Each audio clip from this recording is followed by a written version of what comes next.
मैदानी ग्रुप ने अपनी 2024 से 2025 की वार्षिक रिपोर्ट में SU-57 को दिखाया है, जिससे हिंदुस्तान एरोनॉटिक्स नासिक सुविधा में SU-57 उत्पादन के लिए कच्चे माल की आपूर्ति में अपनी आगामी भूमिका का संकेत मिलता है।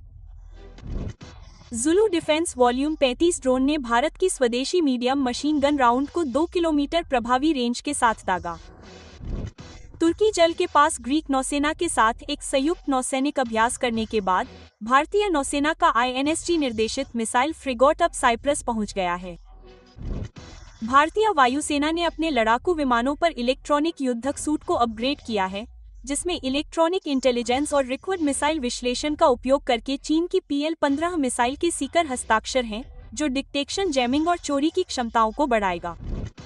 पुणे स्थित ड्रोन अचरा ने भारत में स्थानीय रूप से ड्रोन असेंबल करने के लिए थाईलैंड स्थित फर्म AV के साथ हस्ताक्षर किए हैं। भारतीय रक्षा मंत्री Rajnath Singh TTU advanced systems limited के पहले विदेशी रक्षा कारखाने का उद्घाटन करने के लिए मोरक्को के कैसाब्लांका पहुंचे हैं, जो पहिएदार बख्तरबंद प्लेटफॉर्म का निर्माण करेगा। महाराष्ट्र सरकार ने 12,700 करोड़ रुपए के प्रस्तावित निवेश के साथ रक्षा और एयरोस्पेस विनिर्माण संयंत्र की स्थापना के लिए सौर रक्षा को 220 एकड़ भूमि आवंटित की है। भारत टुट्टीकोरिन में 30,000 करोड़ रुपए का जहाज निर्माण केंद्र स्थापित कर रहा है, जिसमें कैचिन शिपयार्ड लिमिटेड और माज़गेन डॉकशिप बिल्डर्स संयुक्त रूप से नौसेना के युद्धपोतों और वाणिज्यिक जहाजों दोनों के लिए दक्षिणी तट पर क्षमता का विस्तार करने के लिए निवेश कर रहे हैं। डाउ एविएशन 2026 की शुरुआत तक 114 फाइटर जेट सौदे को अंतिम रूप देने के लिए भारतीय वायुसेना की फास्ट ट्रैक योजना के तहत कम समय में भारत को 18 राफेल F4 फाइटर जेट की डिलीवरी करेगा, जबकि 96 विमान 60% स्वदेशी सामग्री के साथ घरेलू स्तर पर इकट्ठे किए जाएंगे। DRDO और भारतीय नौसेना इस साल के अंत में स्वदेशी तकनीक क्रूज मिसाइल के जहाज से लॉन्च किए गए संस्करण का परीक्षण करने के लिए कमर कस रही हैं। भारतीय नौसेना द्वारा परीक्षण के बाद 5,000 करोड़ रुपए की लगभग 200 भूमि आधारित स्वदेशी तकनीक वाली क्रूज मिसाइलों का ऑर्डर देने की उम्मीद है, जिसका जहाज आधारित संस्करण समुद्र में भारत की पारंपरिक प्रतिरोधक क्षमता को और मजबूत करने के लिए तैयार है। भारतीय नौसेना 4 उन्नत लैंडिंग प्लेटफॉर्म डॉक के लिए 80,000 करोड़ रुपए का टेंडर जारी करने के लिए तैयार है और प्रमुख दावेदारों में लासिन और Toubro Mazagon dock ship builders limited, Cochin shipyard limited और हिंदुस्तान शिपयार्ड लिमिटेड शामिल हैं, जो स्पेनिश नेंचिया, फ्रेंच नेवल ग्रुप और इटालियन फिनांती जैसी वैश्विक प्रमुख कंपनियों के साथ साझेदारी कर रहे हैं।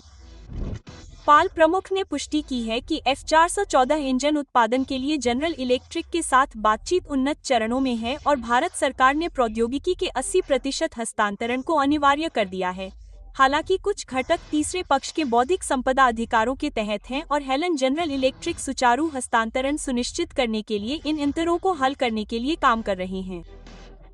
अक्टूबर 2025 में अमेरिका में एक और निर्धारित समय सीमा और लागत को अंतिम रूप देने के साथ 6 वार्ता दौर पूरे हो चुके हैं। भारतीय नौसेना और निजी क्षेत्र की कंपनियां L&T और new space research, project 75I, project 76 और प्रोजेक्ट 77 पनडुब्बियों के लिए एक compact and cruise surface vehicle विकसित कर रहे हैं, जिसमें फोल्डिंग फिन और एक कोलैप्सिबल मास्ट होगा, जिसे स्टैंडर्ड 533 मिलीमीटर टॉर्पीडो ट्यूब से लॉन्च किया जा सकता है, ताकि खुफिया निगरानी, टोही और इलेक्ट्रॉनिक युद्ध का विस्तार हो सके। हिंदुस्तान एरोनॉटिक्स जल्द ही 97 न्यू एजिस मार्क 1 जेट्स को पावर देने के लिए 113 F-44 इंजनों के लिए $1 बिलियन का ऑर्डर देगा। और इस नए सौदे के साथ भारत एशिया में F-44 का सबसे बड़ा उपयोगकर्ता बन जाएगा।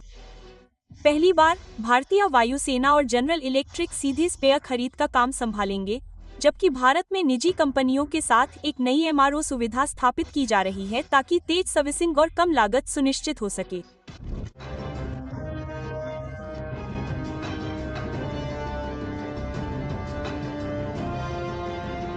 आज के शीर्ष 3 कमेंट्स हैं। भगवान